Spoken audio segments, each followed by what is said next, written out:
आई वडिलांची प्रॉपर्टी मुलाने आणि सुनेने गुपचूप नावावर करून त्यांना भिकारी म्हणून जाहीर केले। हा सगळा अपमान सहन करून मुलांनी मुलाला आणि सुनेला असा काही धडा शिकवला की विश्वनाथ आणि शांताबाईंनी उभं आयुष्य गावाकडच्या मातीत घाम गाळून घालवलं होतं। कष्ट करून स्वतःच्या पोटाला चिमटा काढून त्यांनी त्यांचा एकुलता एक मुलगा अनिकेत याला नागपुरात मोठ्या कॉलेजात शिकवलं। अनिकेत शिकला तिथेच त्याला चांगली नोकरी लागली आणि श्रीमंत घराच्या मेघनाशी त्याचं लग्न झालं। लग्न झाल्यापासून अनिकेत आणि मेघना क्वचित गावी यायचे। विश्वनाथांची गावात बऱ्यापैकी शेतीवाडी, एक जुना वाडा आणि बँक डिजिट्स होते। वय झाल्यामुळे आता त्यांच्याकडून शेतीची कामं होत नव्हती, पण गावची माती सोडून शहरात जाण्याची त्यांची अजिबात इच्छा नव्हती। एक दिवस अचानक अनिकेतच्या गावची फोन आला। त्याचा आवाज नेहमीपेक्षा खूप मधाळ आणि काळजीयुक्त वाटला। हॅलो बाबा, मी अनिकेत बोलतोय। तुमचं वय झालंय, आता गावी तुमची काळजी घ्यायला कोणी नाही। मी आणि मेघनाने ठरवलंय की तुम्ही आमच्याकडे नागपुरात राहायला यायचं। आम्ही इथे मोठा फ्लॅट घेतलाय, तिथे तुम्हाला कसलीही अडचण येणार नाही। तुम्ही दोघेही लगेच निघायची तयारी करा, मी गाडी पाठवतोय।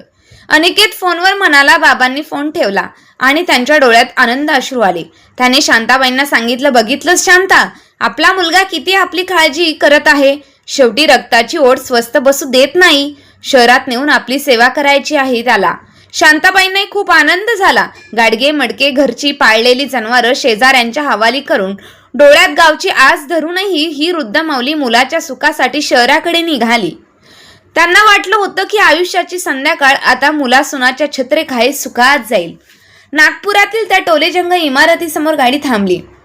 अनिकेत आणि मेघनाने त्यांचं स्वागतही केलं, पण त्यांच्या चेहऱ्यावर जो आनंद नव्हता तो फोनवर जाणवला होता। घरात पाऊल ठेवलं, मेघनाने आधी त्यांच्या अंगावरचे साधे कपडे आणि त्यांच्याकडे गाठोडे बघून नाक मुरडलं। दुसऱ्या दिवशी सकाळी चहा पिता पिता अनिकेतने एक फाईल विश्वनाथांच्या समोर ठेवली। बाबा, हे काही कागदपत्र आहेत, तुम्ही आता शहरात राहणार, मग गावातल्या त्या जमिनीचा आणि वाड्याची देखरेख कोण करणार?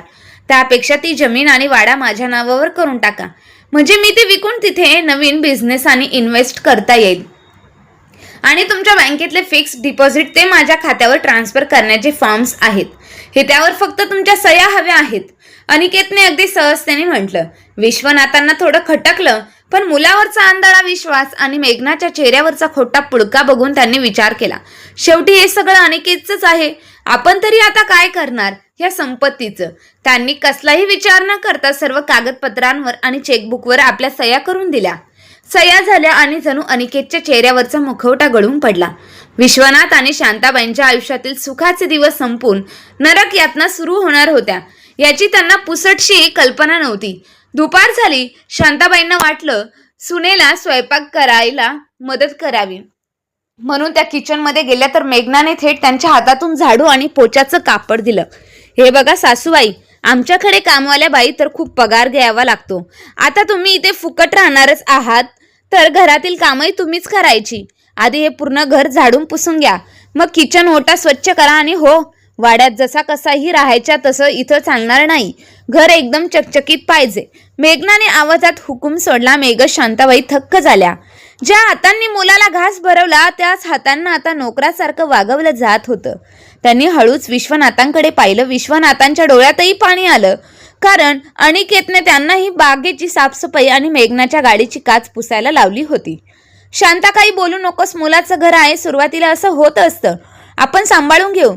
विश्वनाथांनी स्वतःच्या मनाची समजूत घातली, पत्नीला धीर दिला, पण ही तर फक्त सुरुवात होती। दिवसामागून दिवस जात होते आणि विश्वनाथ शांताबाईंची अवस्था घरातल्या नोकरापेक्षाही जास्त वाईट झाली होती। त्यांना बसायला धड जागा नव्हती, खायला शिळपाकं अन्न दिलं जायचं आणि घरात काही पाहुणे आले की त्यांना बाल्कनीत किंवा स्टोरूममध्ये कोंडून ठेवलं जायचं। अशातच अनिकेत आणि मेघनाने त्यांच्या लग्नाच्या वाढदिवसानिमित्त घरात एक मोठ्या आलिशान पार्टीचं आयोजन केलं। शहरातले मोठे उद्योगपती, अनिकेतचे बॉस आणि मेघनाचे हायफाय मित्रमैत्रिणी येणार होते। घर दिव्यांनी रोषणाईने उजळून निघालं होतं, पण विश्वनाथ आणि शांताबाईंना मात्र नेहमीप्रमाणे जुन्या मळक्या कपड्यांमध्येच घराच्या एका कोपऱ्यात उभं राहून पाहुण्यांचे उष्टे, पेले आणि प्लेट्स उचलण्याचं काम दिलं गेलं होतं। पार्टी रंगात आली, गाणी वाजणं, हसण्याच्या खिदळण्याचा आवाज येत होता। तितक्यात विश्वनाथांच्या हातून पाण्याचा एक ग्लास चुकून खाली पडला आणि मोठा आवाज झाला। सगळ्या पार्टीचे लक्ष त्या कोपऱ्याकडे गेलं। अनिकेतच्या बॉसने विचारलं, अनिकेत, कोण आहे ते वृद्ध लोक? तुमच्याकडे नवीन कामगार ठेवलेत की काय? अनिकेत आणि मेघनाचा चेहरा गोल झाला. आपले आई वडील गाववाले आणि साधे आहेत हे सांगण्याची त्याला लाज वाटली. मेघनाने तर लगेच तोंड फिरवलं. अनिकेतने राग आणि गर्वाने चवताळून सगळ्यांसमोर म्हटलं, अरे सर, काय सांगू तुम्हाला, हे आमच्या गावाकडचे भिकारी आहेत. ते लोक भीक मागायचे, मला त्यांची दया आली म्हणून मी त्यांना इथे आणलं. पण बघा ना, भीक मागायची सवय सुटत नाही, साधे ग्लास सुद्धा नीट पकडता येत नाही. हे इथे फक्त भीक मागायला आले आहेत. अनिकेतचे हे शब्द ऐकून संपूर्ण हॉलमध्ये शांतता पसरली. काही लोक हसायला लागले. विश्वनाथ आणि शांताबाईंच्या पायाखालची जमीन सरकली. ज्या मुलाला त्यांनी रक्ताचं पाणी करून वाढवलं, ज्याच्या सुखासाठी स्वतःच्या आयुष्यभराची कमाई लिहून दिली होती, तोच मुलगा आज भर पार्टीत स्वतःच्या जन्मदात्या आईवडिलांना भिकारी म्हणून हिणवत होता.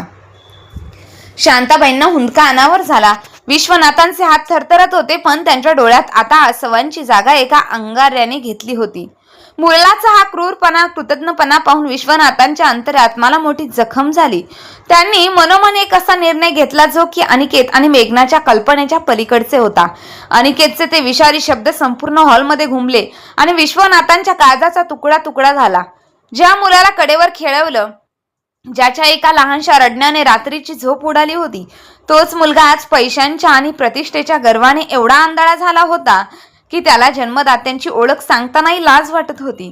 मेघना तर तिथे उभे राहून कुत्सितपणे हसत होती. जणू तिला मोठा विजय मिळाल्यासारखा आनंद झाला होता. शांताबाईंनी पदराने तोंड दाबलं आणि त्या रडत रडत आतल्या खोलीकडे पळाल्या. पण विश्वनाथ मात्र तिथेच उभे राहिले. त्यांचे पाय थरथरत होते, पण पाठीचा कणा ताठ होता.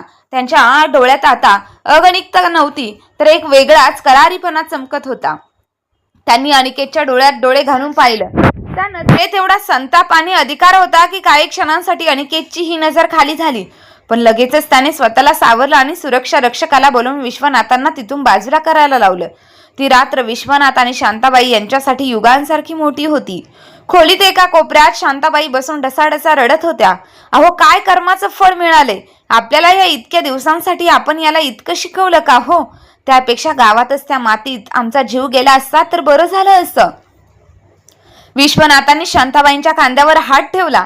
त्यांच्या चेहऱ्यावर आता अश्रू नव्हे, तर एक अतिशय शांत आणि कठोर भाव होते. ते म्हणाले, शांता, रडू नकोस. आता रडण्याची वेळ आपली नाही, त्याची आहे.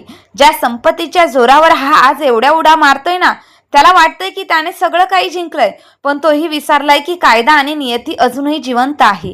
त्याने आपल्याला भिकारी म्हटलंय ना, मग आता त्याला कळेल की खरी भिकेची झोळी कोणाच्या गळ्यात पडते. दुसऱ्या दिवशी सकाळी पार्टी संपून अनिकेत आणि मेघना उशिरा उठले. हॉलमध्ये अजूनही कचरा आणि पाहुण्यांचे उष्टे पडले होते. मेघना नेहमीप्रमाणे ओरडतच बेडरूमच्या बाहेर आली. कुठे मेली ती म्हातारी? अजून हॉल साफ केला नाही, चहा पाण्याचा पत्ता नाही, गावातल्या सवयी सुटत नाही त्यांच्या. पण घरात पूर्ण शांतता होती. मेघना किचनमध्ये गेली, तिथेही कोणी नव्हतं. तिने विश्वनाथ शांताबाईंच्या खोलीत डोकावून पाहिलं तर पूर्ण खोली रिकामी होती. त्यांचे गाठोडे आणि साधे कपडेही तिथे नव्हते. तिने लगेच अनिकेतला उठवलं. अहो, उठा, बघा, ते दोन म्हातारे घरात नाहीयेत. रात्रीच्या अपमानामुळे पळून गेले वाटतं गावाकडे. बरं झालं कटकट मिटली. आधीच मला घरात त्यांची घाण नकोच होती. अनिकेतने आळस देत म्हटलं, जाऊ दे ग, सह्या तर झाल्यात ना कागदांवर, आता ते कुठेही जाऊ देत, आपल्याला काय फरक पडतो? जमीन, वाडा आणि बँकेचे पैसे आता आपलेच आहेत. आता मी तो वाडा आणि ती शेती विकून शहरात नवीन मॉल उभा करणार. दोन्ही पती पत्नी आपल्या विजयाच्या आनंदात मशगूल झाले, पण त्यांचा हा आनंद फार काळ टिकणारा नव्हता. 2 दिवस शांततेत गेले. तिसऱ्या दिवशी सकाळी अनिकेत आपल्या ऑफिसला जाण्याची तयारी करत असताना त्याच्या दाराची बेल वाजली. मेघनाने दरवाजा उघडला तर समोर 2 पोलीस अधिकारी आणि एक वकील उभे होते. पोलीस वकिलांना एकत्र पाहून मेघना घाबरली. तिने अनिकेतला आवाज दिला. अनिकेत बाहेर आला आणि म्हणाला, काय झालं इन्स्पेक्टर साहेब? इथे माझ्या घरी काय करताय? त्यांच्यासोबत आलेल्या वकिलाने पुढे येत आपल्या बॅगेतून एक अधिकृत कायदेशीर नोटीस काढली आणि अनिकेतच्या हातात दिली. वकील गंभीर आवाजात म्हणाले, मिस्टर अनिकेत, आम्ही इथे तुमचे वडील माननीय विश्वनाथ जाधव यांच्या आदेशावरून आलो आहोत. अनिकेत हसला आणि म्हणाला, काय माझ्या वडिलांच्या सांगण्यावरून? बहुधा तुमचा काहीतरी गैरसमज झालाय. माझ्या वडिलांना 2 दिवसांपूर्वी त्यांच्या संपूर्ण संपत्तीचे हक्क, जमीन, वाडा आणि बँक खाती माझ्या नावावर ट्रान्सफर केली आहेत. हे बघा. त्या कागदपत्रांच्या कॉप्या अनिकेतने कपाटातून फाईल आणून वकिलांसमोर ठेवल्या. वकिलांनी त्या कागदपत्रांवर एक नजर टाकली आणि त्यांच्या चेहऱ्यावर एक उपराधी हास्य आले. ते म्हणाले, मिस्टर अनिकेत, गैरसमज तुमचा झालाय, आमचा नाही. तुम्ही ज्या कागदपत्रांवर सह्या घेतल्या आहेत ते तुमचे वडील विश्वनाथ जाधव यांची फसवणूक आणि मानसिक छळासाठी घेतलेले सिद्ध केले आहे. सर्वात महत्त्वाची गोष्ट म्हणजे ज्या जमिनीच्या आणि वाड्याच्या कागदपत्रांवर तुम्ही सह्या घेतल्यात ती संपत्ती विश्वनाथांची वैयक्तिक संपत्ती नसून ती त्यांच्या आजोबांची संपत्ती आहे. वडिलोपार्जित संपत्ती, ज्यामध्ये विश्वनाथांच्या संपत्तीशिवाय तुम्हाला तो विकण्याचा किंवा परस्पर नावावर करण्याचा कोणताही अधिकार नाही. अनिकेतचा चेहरा फिका पडू लागला, पण मोठा धक्का तर अजून पुढे होता. वकिलांनी दुसरी फाईल पुढे केली. ऐका, तुमच्या वडिलांनी कोर्टात अंतर्गत तुमच्यावर गुन्हा दाखल केला आहे. त्यांच्यासोबत तुम्ही 2 दिवसांपूर्वी घरात ठेवलेल्या पार्टीचे CCTV फुटेज आणि ऑडिओ रेकॉर्डिंग तुमच्या वडिलांनी आधी सुरक्षित केले होते. त्यात तुम्ही त्यांना भिकारी म्हणून घरातून हाकलून दिलं आणि त्यांचा छळ केल्याचा पक्का पुरावा आहे. हे ऐकून मेघनाच्या हातातील चहाचा कप खाली पडला. त्याचे तुकडे झाले. तिच्या अंगाला काप सुटला. वकील पुढे म्हणाले, ह्या कायद्यानुसार तुम्ही फसवणुकीने नाव करून घेतलेली सर्व संपत्ती आणि बँक खाती कोर्टात आदेशाने तात्काळ फ्रीज गोठवण्यात करण्यात आली आहे. इतकंच नाही तर तुमच्या वडिलांनी न्यायालयात असा दावा केला आहे की ह्या फ्लॅटसाठी जे डाऊन पेमेंट झालं होतं तेही त्यांच्या पैशांतून झालं होतं. त्यामुळे हा फ्लॅट तुम्ही आणि तुमच्या खाजगी खातीत आता चौकशीच्या फेऱ्यात आहे. कोर्टाचा पुढील आदेश येईपर्यंत तुम्ही या संपत्तीला हात लावू शकत नाही. आणि हो, तुमच्या वडिलांचा छळ केल्याप्रकरणी आणि ज्येष्ठ नागरिकांची फसवणूक केल्याप्रकरणी कोर्टाने तुमच्या नावावर अजामी पात्र वॉरंट जाहीर केला आहे.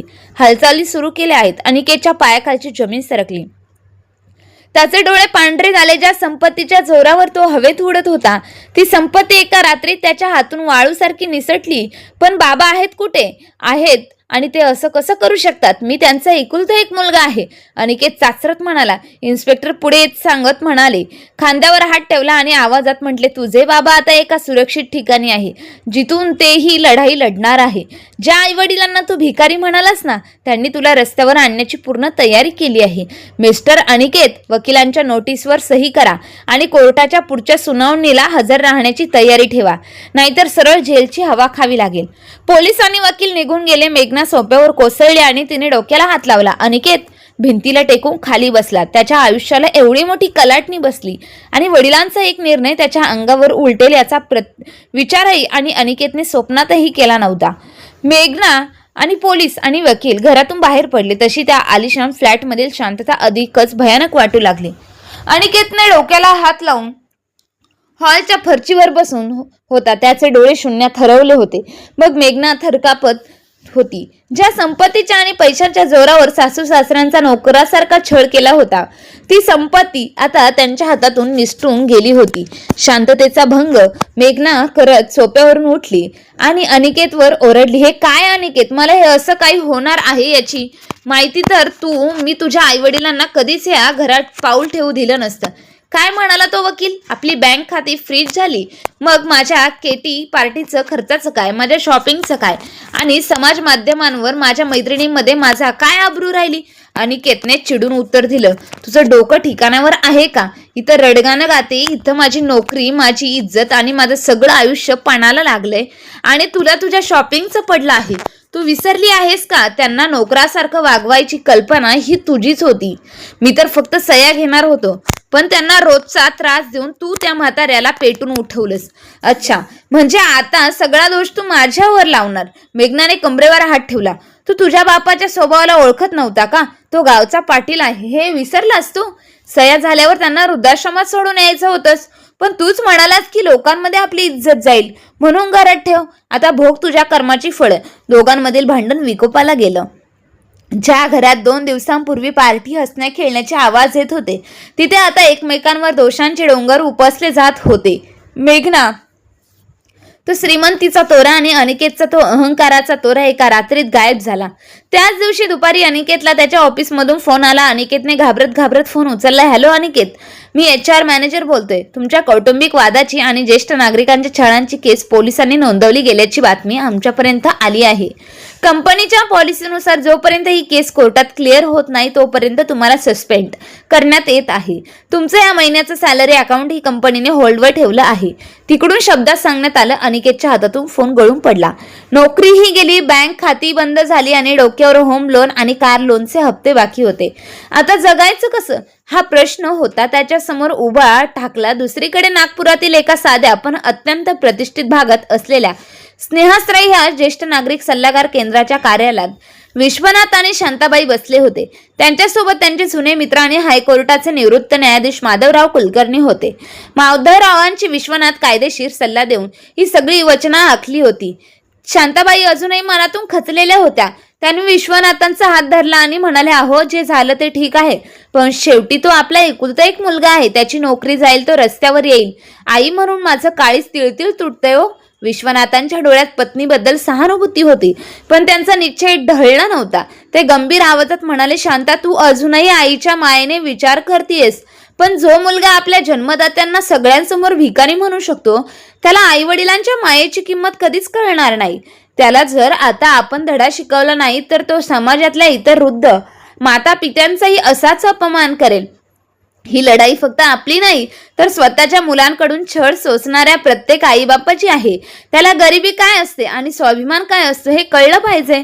माधवराव कुलकर्णी हसले आणि म्हणाले, विश्वनाथ तुम्ही अगदी योग्य पाऊल उचलला आहे. अनिकेतला वाटलं की गावातले लोक साधे आहे, कोर्ट कचऱ्या समजू शकत नाही, पण त्याला हे माहित नाही की त्याचे वडील कायद्याच्या चौकटीत राहून त्याला कसं संपवू शकतात. मी कोर्टात कशी व्यवस्था केली आहे की पुढच्या सुनावणीत अनिकेतला त्याच्या उत्पन्नाचा आणि मालमत्तेचा सगळा हिशोब द्यावा लागेल आणि जर तो फसवणूक सिद्ध झाली तर त्याला तुरुंगवास निश्चित आहे. विश्वनाथांनी खिशातून एक जुनी डायरी काढली. त्या डायरीमध्ये त्यांनी अनिकेतच्या शिक्षणासाठी, त्याच्या लग्नासाठी आणि मेघनाच्या मागण्या पूर्ण करण्यासाठी गावी घेतलेल्या कर्जाचा आणि विकलेल्या सोन्याचा पैशांचा हिशोब लिहून ठेवला होता.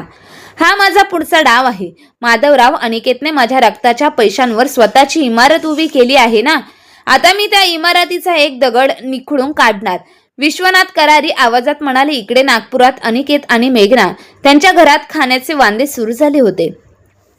क्रेडिट कार्ड ब्लॉक झाले होते आणि घरात राशनही आणायला पैसे नव्हते. मेघनाने तिच्या माहेरी फोन करून मदत मागितली, पण तिच्या वडिलांनी तिला स्पष्ट शब्दात नकार दिला. मेघना, तू तुझ्या सासू सासऱ्यांचा छळ केल्याची बातमी सर्वत्र पसरली. आमच्या बिझनेसच्या इब्रतीसाठी आम्ही अशा गुन्ह्यात अडकलेल्या लोकांना मदत करू इच्छित नाही. तुम्ही तुमचं बघून घ्या. मायेच्यांनी हात वर केल्यामुळे मेघनाचा राग अनावर झाला. तिने बॅग भरली आणि अनिकेतला म्हणाले, मी नाही या दरिद्रीत राहणार, एक क्षणही राहणार नाही. जोपर्यंत परिस्थिती ठीक होत नाही तोपर्यंत मी माझ्या मैत्रिणीकडे चाले. अनिकेतने तिला रोखण्याचा प्रयत्न केला. मेघना, अशा कठीण काळात मला सोडून जाऊ नकोस. आपण दोघे मिळून यातून मार्ग काढू. पण मेघनाने त्याचा हात झटकला. मार्ग तुझ्या बापाने तुला रस्त्यावर आणले आणि अनिकेत, आधी स्वतःला वाचव मग मला सांग. असे म्हणून मेघना जोरात दरवाजा बंद करून निघून गेली. अनिकेत घरात एकटाच उरला. घरात अंधार पसरला होता. त्या अंधारात त्याला आठवले त्याचे आई वडील, ज्यांना त्याने अशाच एका रात्री घराच्या कोपऱ्यात उभं केलं होतं. नियतीचा चक्र इतका वेगाने फिरेल आणि मेघना त्याला अशी सोडून जाईल याची त्याने कधीही कल्पना केली नव्हती.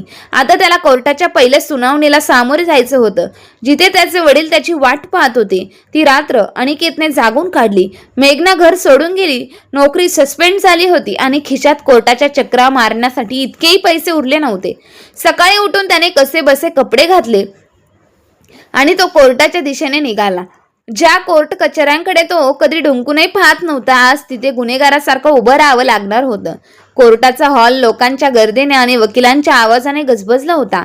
अनिकेत एका कोपऱ्यात घाबरून उभा होता. तितक्यात दारातून विश्वनाथ आणि शांताबाई आत आले. त्यांच्यासोबत निवृत्त न्यायाधीश माधवराव कुलकर्णी आणि त्यांचे वकील उभे होते. विश्वनाथांच्या चेहऱ्यावर एक वेगळंच तेज होतं, तर शांताबाईंच्या चेहऱ्यावर अजूनही मुलाबद्दलची एक सुप्त काळजी आणि दुःख दिसत होतं.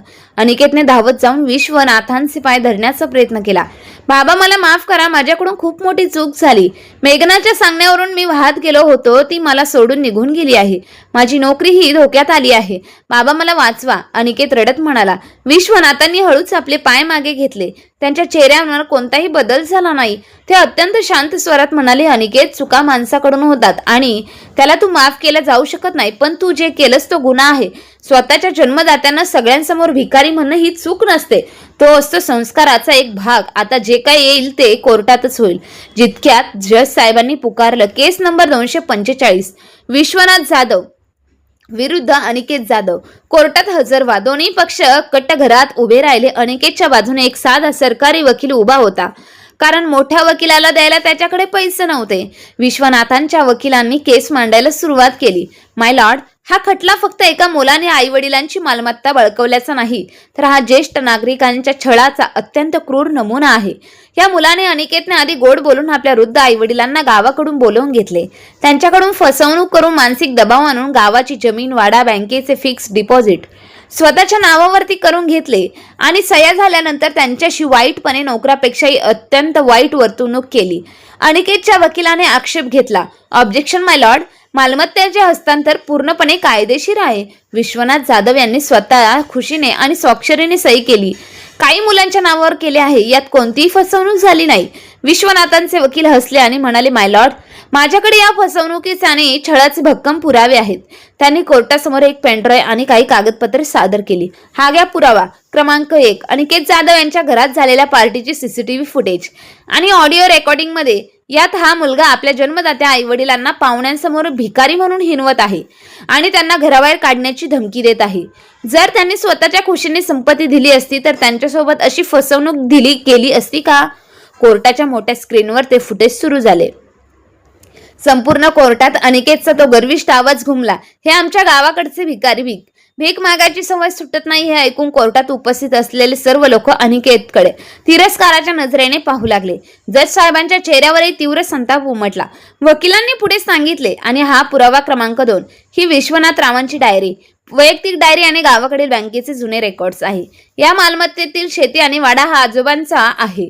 हिंदू उत्तराधिकारी कायद्यानुसार कोणताही आजोबा वडिलोपार्जित संपत्ती इतर वारसांच्या किंवा वडिलांच्या पूर्ण संमतीशिवाय आणि योग्य कायदेशीर प्रक्रियेशिवाय परस्पर विकता येत नाही किंवा पूर्णपणे नावावर करून घेता येत नाही. अनिकेतने जी कागदपत्र बनवली ती छळ करून नाही, धाकधपशा दाखवून बनवून घेतली आहेत. हे काय हे फुटेज वरून स्पष्ट होते. अनिकेत हुंदके देऊन रडू लागला, पण आता त्याच्याकडे रडण्यावर कोणताही दया येत नव्हती. जज साहेबांनी सर्व पुरावे पाहिले, डायरीची तपासणी केली आणि काही वेळ विचार करून आपला अंतर्य निर्णय सुनावण्यात आला. हे कोर्ट या निष्कावर आले आहे की प्रतिवादी अनिकेत जाधव यांनी maintenance and welfare of senior citizen एक्टचे सगळे सरळ उल्लंघन केले आहे. स्वतःच्या आई वडिलांना फसवणूक, संपत्ती नावावर करणे आणि त्यांचा छळ करणे हा अक्षम्य गुन्हा आहे. त्यामुळे कोर्ट खालील प्रमाणे अंतरिम आदेश देत आहे. 1. अनिकेत जाधव यांच्या नावावरील हस्तांतरित झालेली गावाकडची सर्व जमीन, वाडा आणि बँक खाती आजच्या आज पुन्हा विश्वनाथ जाधव यांच्या नावावर पूर्ण करण्यात येत आहे. अनिकेतचा त्यावर कोणताही अधिकार राहणार नाही. 2. अनिकेतच्या नागपूरचा जो फ्लॅट आहे त्यासाठी विश्वनाथांनी पैशांची मदत केली होती. तो फ्लॅट कोर्ट आता आपल्या ताब्यात घेत आहे. जोपर्यंत केसचा अंतिम निकाल लागत नाही तोपर्यंत अनिकेत किंवा त्याची पत्नी तो फ्लॅट विकू शकत नाही. 3. प्रतिवादी अनिकेत जाधव याने आपल्या आई वडिलांच्या उदरनिर्वाहासाठी दरमहा 50,000 रुपये पोटगी मॅनेज करून द्यावी लागेल. 4. ज्येष्ठ नागरिकांना छळ आणि फसवणूक केल्याप्रकरणी अनिकेत जाधव यांच्यावर फौजदारी गुन्हा चालवला जाईल आणि पुढील सुनावणीपर्यंत त्याला तात्काळ पोलीस कोठडीत पाठवण्यात येत आहे. जज साहेबांनी हातोडा मारला. ऑर्डर. कोर्टाचा हा निर्णय ऐकून अनिकेतच्या पायाखालची जमीन सरकली. त्याला पोलिसांनी तात्काळ बेड्या ठोकल्या. मेघनाजी कोर्टाच्या मागच्या भागावर लपून हा सगळा तमाशा पाहत होती. मग तिला एवढा मोठा धक्का बसला की ती चक्कर येऊन पडता राहिली. संपत्ती तर गेलीच, पण आता नवऱ्याला जेलही झाली होती आणि स्वतःचे वैभवही धुळीस मिळाले होते. अनिकेतने रडत विश्वनाथांकडे पाहिलं. बाबा, मला वाचवा, मला जेलमध्ये पाठवू नका. पण विश्वनाथांनी आपली पाठ फिरवली. त्यांनी शांताबाईंचा हात धरला आणि ते कोर्टाबाहेर पडले. अनिकेतच्या आयुष्याला लागलेली ही सर्वात मोठी फसवणूक, कलाटणी आणि मेघनाला बसलेला हा धक्का त्यांच्याच कर्माची फळे होती. मेघनाची दैना कोर्टातून पोलीस गाडीत बसताना अनिकेतच्या हातातील बेड्यांचा आवाज त्यांच्या कानात सुळसुळीत टोचत होता. त्या हातांनी त्यांच्या वडिलांनी संपत्ती लुटण्यासाठी कागदपत्रांवर सह्या घेतल्या होत्या. आज त्याच हातांना कायद्याने जजकडून टाकले होते. पोलिसांच्या गाडीत बसून जात असताना त्याला रस्त्यावरील टोलेजंग इमारती आणि चकचकीत मॉल दिसत होते, जे आता त्याच्यासाठी एका स्वप्नांसारखे दूर चालले होते. तुरुंगाच्या काळोख्या आणि दुर्गंधीयुक्त कोठडीत अनिकेतला ढकलून देण्यात आले. तिथली थंड सिमेंटची फरशी आणि सोबत असलेले इतर गुन्हेगार पाहून त्याचा थरकाप उडाला. रात्री जेव्हा जेवणाची वेळ झाली तेव्हा एका मळक्या ॲल्युमिनियमच्या ताटात 2 सुक्या भाकरी आणि अळणी वरण त्यांच्यासमोर फेकण्यात आले. ते अन्न पाहता अनिकेतच्या डोळ्यांसमोर तो प्रसंग उभा राहिला, जेव्हा मेघनाने त्याच्या आईवडिलांना शिळेपाकी अन्न एका कोपऱ्यात खायला दिले होते. त्याच्या घशाखाली अन्नाचा घास उतरत नव्हता. कर्मचारी फेरे किती जड असतात याची जाणीव त्याला तुरुंगाच्या पहिल्या रात्रीत झाली. पश्चातापाच्या आगीत तो रात्रभर रडत होता. दुसरीकडे मेघनाची अवस्था तर त्याहून बिकट झाली होती. कोर्टाच्या आदेशानंतर अवघ्या काही तासात बँक खाती गोठल्यामुळे तिचे क्रेडिट कार्ड, डेबिट कार्ड कचऱ्यात तुकडा बनले होते. फ्लॅट कायदेशीर चौकशीसाठी सील करण्यात आल्यामुळे तिला त्याच रात्री घरातून बाहेर पडावे लागले. तिच्या अंगावर फक्त ती पार्टी घातलेली महागडी साडी आणि हातात एक लहानशी बॅग होती. तिने तिच्या ज्या हायफाय मैत्रिणींना पार्टीत बोलवले होते त्यांना एकामागून एक फोन केले, पण सासऱ्यांचा छळ केल्याची बातमी वर्तमानपत्रात आणि सोशल मीडियावर वाऱ्यासारखी पसरल्यामुळे प्रत्येकीने तिचे फोन कट केले आणि आम्ही सध्या नागपुरात नाही आहोत असे म्हणून हात वर केले. ज्या श्रीमंतीच्या तोऱ्यावरती वावरत होती तो तोरा एका झटक्यात धुळीस मिळाला होता. शेवटी कोणताच पर्याय न उरल्यामुळे मेघनाने नागपुराच्या एका कोपऱ्यात असलेल्या जुन्या चाळीमध्ये एक छोटीशी अंधारी खोली भाड्याने घेतली. ज्या मेघनाने सासूबाईंच्या हातात झाडू देऊन घर चकाचक केले पाहिजे म्हणून हुकूम सोडले होते, आज तिला त्याच हातांनी त्या छोट्या खोलीत कचरा काढावा लागत होता. पाण्याखाली नळावर रांगेत उभे राहावे लागत होते. माहेरच्या लोकांनी बिझनेसच्या इब्रती पायी तुकड्या तिच्याकडे पूर्णपणे दुर्लक्ष केले. मेघनाचा तो घमंडी चेहरा आता रडून काळा फिका पडला. अनिकेत जेलमध्ये आणि मेघना चाळीत, दोघांचे वैभव एका रात्रीत नष्ट झाले. विश्वनाथांच्या एका कायदेशीर निर्णयाने ह्या दोघांना त्यांच्या खऱ्या लायकीची जाणीव करून दिली. तुरुंगातील दिवस अनिकेतसाठी एखाद्या नरक यातनेसारखे होते. प्रत्येक क्षण त्याला त्याच्या कृतज्ञपणाची आठवण करून देत होते. काही महिन्यांच्या न्यायालयीन कटडीनंतर विश्वनाथांनी केवळ शांताबाईंच्या माऊलीच्या काळजाचा मान ठेवून अनिकेतला सुधारण्याची एक शेवटची संधी दिली. आपली फौजदारी केस मागे घेतली. अनिकेतची तुरुंगवास सुटका झाली खरी, पण त्याच्या कपाळावर लागलेले कलंकाचे बदनामी पुसली गेली नव्हती. जेलचा दरवाजा बाहेर जेव्हा अनिकेत आला तेव्हा त्याने केस वाढले होते, कपडे मळले होते आणि डोळ्यातील तो जुना पूर्णपणे पेहराव झाला होता नाहीसा. त्याला घ्यायला तिथे कोणी आले नव्हते. तो तसाच वनवन करत मेघनाने घेतलेल्या त्या चाळीच्या खोलीवर पोहोचला. जेव्हा अनिकेतने दरवाजा ठोठावला आणि मेघनाने तो उघडला तेव्हा दोघांनाही एकमेकांकडे ओळखणे कठीण झाले. मेघनाचा तो महागड्या साड्यामधला तोरा गायब झाला होता. साध्या सुती साडी, चेहऱ्यावरचे तेज हरवलेली मेघना डोळ्यात अश्रू आणून उभी होती. अनिकेतला पाहताच ती त्याच्या गळ्यात पडून रडू लागली. अनिकेत, आपण संपलो रे. आपल्याकडे आता काहीच उरलं नाही. ज्या पैशांसाठी आपण आईबाबांना त्रास दिला त्या पैशांसाठीच आता आपल्याला रस्त्यावर आणले, समाजाने सोडले, मेघना हुंदके देत म्हणाली. अनिकेतने तिला जवळ घेतले. दोघांमधील तो पैशांचा खोटा अहंकार आता जळून खाक झाला. पण खरी अडचण तर पुढे होती. जगण्यासाठी पैसा हवा होता. अनिकेत जेव्हा नोकरीच्या शोधात बाहेर पडला तेव्हा प्रत्येक कंपनीने त्याचे बॅकग्राऊंड व्हेरिफिकेशन करून ज्येष्ठ नागरिकांना छळाची केस आणि जेलची पार्श्वभूमी पाहून त्याला नोकरी देण्यास साफ नकार दिला. मेघनाच्या बाबतीतही तेच झाले. शेवटी पोटाची भूक भागवण्यासाठी अनिकेतला एका छोट्या किराणा दुकानात महिन्याला काही हजारांवर हिशोब ठेवण्याचे काम करावे लागले, तर मेघनाला एका कपड्याच्या दुकानात सेल्स गर्ल म्हणून उभे राहावे लागले. ज्या हाताने कधी पाण्याचा ग्लास उचलला नव्हता ते हात आता ग्राहकांसमोर कपड्यांच्या घड्या घालत होते. रोज रात्री थकून भागून आल्यावर ते दोघे मिळून साधे वरण भात बनवायचे आणि जेवताना दोघांच्याही डोळ्यात एकच विचार यायचा, आपण आईबाबांना यापेक्षा वाईट वागणूक दिली होती ना. पै शिक्षा दिली आणि पश्चातापाच्या ह्या आगीत दोघेही पूर्णपणे आतून बदलत होते. प्रायचित्तीच्या आगीत होरपळून निघाल्यानंतर आता 1 वर्ष उलटून गेलं. ह्या 1 वर्षात अनिकेत आणि मेघना पूर्णपणे बदलले होते. पैशांची नशा उतरली आणि कष्टाची किंमत कळाली. त्यांच्या मनात आता संपत्ती मिळवण्याची हाव नव्हे तर आपल्या जन्मदात्यांच्या चरणी लीन होऊन माफी मागण्याची एक तीव्र इच्छा होती. एक दिवस दोघांनी आपल्या कामातून सुट्टी घेतली आणि ते गावाकडच्या गाडीत बसले. मनात भीती आणि डोळ्यांमध्ये अश्रू, पश्चातापाचे अश्रू घेऊन दोघेही गावातील जुन्या त्या वाड्याच्या दारासमोर येऊन उभे राहिले. वाडा पूर्वीसारखा शांत होता आणि समृद्ध दिसत होता. दारातच विश्वनाथ आणि शांताबाई बसले होते. अनिकेतला मेघनाला अशा साध्या कष्टाळू अवतारात दारात उभे राहिलेले पाहून शांताबाईंच्या डोळ्यात पाणी आलं. अनिकेतने धावत जाऊन थेट विश्वनाथांच्या पायावर डोकं ठेवलं आणि तो ढसाढसा रडू लागला. बाबा, मला माफ करा, मी पुन्हा खूप मोठा गुन्हा केला. पैशांच्या आणि गर्वाच्या अंधकारात मला माझी दैवी माणसं ओळखू शकलो नाही. मला तुमचा एकही गुंठा नको, बँकेचा रुपये नको, मला फक्त माझे बाबा परत हवे आहेत. अनिकेत हुंदके देत ओरडला. बाजूला उभी असलेली मेघना ही सासूबाईंच्या पाया पडली. आई, मला क्षमा करा, मी तुमच्या हाताला काम लावलं, तुमचा अपमान केला, पण आज मला कळतंय की सासू सासरे काय असतात. मला तुमच्या पायापाशी नोकर म्हणून ठेवा, पण आम्हाला घरातून हाकलू देऊ नका. शांताबाईंना आता राहवलं नाही. त्यांनी पुढे येऊन मेघाला उठवलं आणि जवळ घेतलं. शेवटी आईचं काळीचे मुलाला असं रडताना पाहून त्यांचंही मन विरघळलं.